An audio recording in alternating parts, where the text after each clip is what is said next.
Welcome back to U.S. Military News Channel. Ukraine reclaims 46 settlements as Putin's troops are forced to give up territory throughout Kherson region amid Kyiv's counteroffensive. Ukraine has recaptured dozens of southern settlements from Russia as Kyiv's forces lay the groundwork for a major counterattack against Kherson city. Dmytro Butry, head of the Kherson region, said Kyiv's men have liberated 46 occupied settlements within the last 24 hours, mostly in the north. But at least some are located to the south, along the Black Sea coast, which is close to the city itself. Russia struck back by hitting Mykolaiv, down the coast from Kherson, with artillery overnight, destroying a medical center.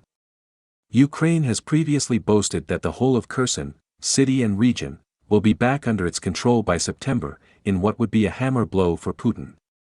Butry said that the humanitarian situation in the region was critical and reiterated the authorities' call to those who still remain in the area to evacuate to safer regions. Ukraine's counterattack comes after its troops used newly donated Western HIMARS rocket artillery to blow up strategic targets behind the Russian frontline.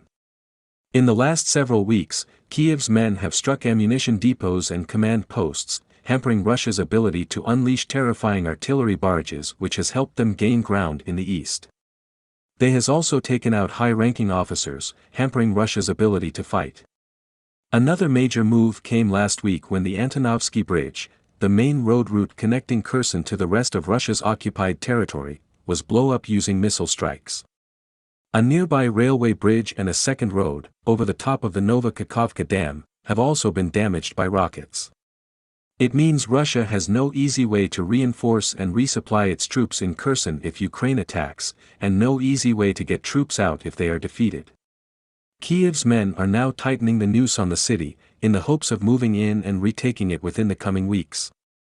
The battle could prove decisive. If Ukraine wins, it will prove that the goal of pushing Russia off all its occupied territories is possible, at least in theory.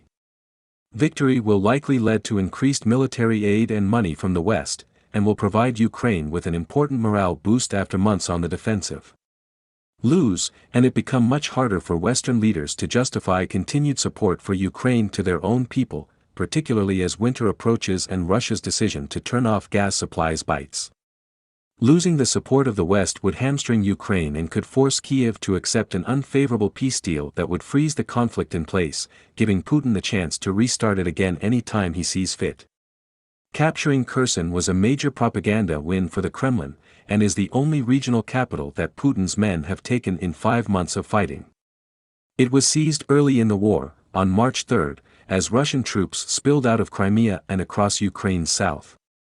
Their advance met with greater success than attacks elsewhere because Ukraine is thought to have pulled troops from here to reinforce the capital before the war began, fearing that its capture would spell an early defeat. Now, after Russia has retreated from Kyiv and with its Donbass assault blunted, Ukraine has returned to reclaim the region. Aside from holding symbolic importance for both sides, the city is also strategically valuable for Ukraine and Russia. It straddles the Dnipro River, Ukraine's main waterway that divides the country in two, and is Russia's sole toehold on the western side after the Kyiv retreat. Kherson also sits just inland from the Black Sea with easy access to lucrative trading routes, and is home to military bases and an airfield.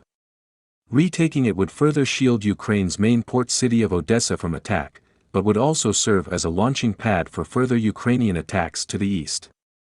Crimea, which Russia seized and annexed the last time it invaded Ukraine in 2014, could be ranged by missiles from Kherson. Taking the city would also open up routes to Melitopol, Berdyansk and Mariupol, 3 other large cities captured by Russia. Russia-occupied coastal city rocked as Zelensky's heroes wipe out Putin ammo depot. A huge explosion rocked the Russian-occupied city of Skadovsk overnight, in a blow to Vladimir Putin's offensive in Ukraine. The explosion is believed to have destroyed Russian ammunition depots in the Ukrainian port city of Skadovsk, Kherson Oblast, on the Black Sea. It came just hours after Russian missiles pounded Ukraine's port city Mykolaiv, also on the Black Sea. It is the latest instance of Volodymyr Zelensky's troops targeting ammunition stores to slow Russian plans. Ukraine said it destroyed a key Russian command post in Kherson district along with a weapons arsenal, killing 12 Russian soldiers on July 10. On July 25, Ukraine forces also used US-supplied HIMARS rocket systems to destroy 50 Russian ammunition depots since receiving the weapons in June. In comments on national television, Defense Minister Alexei Reznikov underlined the growing impact that the high-mobility artillery rocket systems, HIMARS, are having as Ukraine tries to repel Russia's invasion. This cuts their, Russian, logistical chains and takes away their ability to conduct active fighting and cover our armed forces with heavy shelling, Reznikov said. Reznikov said Ukrainian artillery crews had conducted precise strikes on several bridges. He gave no details but was apparently referring to 3 river crossings in Russian-occupied Kherson region which local occupation authorities say were attacked by HIMARS over the past week. Reznikov also said Ukraine had received 3 Leopard anti-aircraft armored fighting vehicles, the first of 15 expected, and that Kiev was expecting to take delivery of several dozen Leopard tanks. On Sunday, President Vladimir Putin signed a new naval doctrine casting the United States as Russia's main rival and setting global maritime ambitions in the Black Sea and Arctic.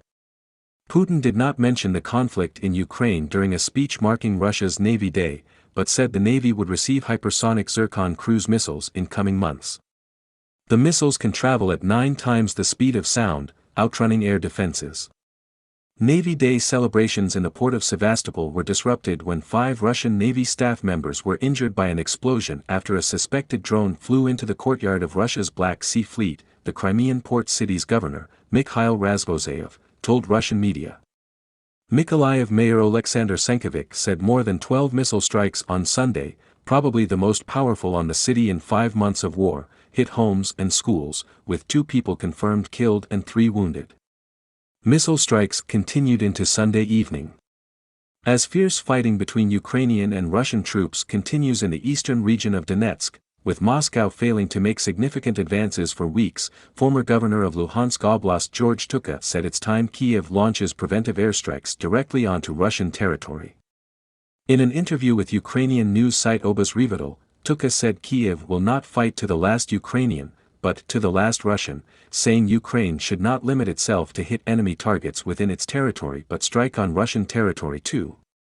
I would very much like our American partners to stop tying us hand and foot with the demand not to shell the territory of Russia, he told Obaz Revital. In my opinion, the task of preventive strikes on military facilities located on the territory of both Russia and Belarus is a matter of the security of our country, and not just some political scaremongering.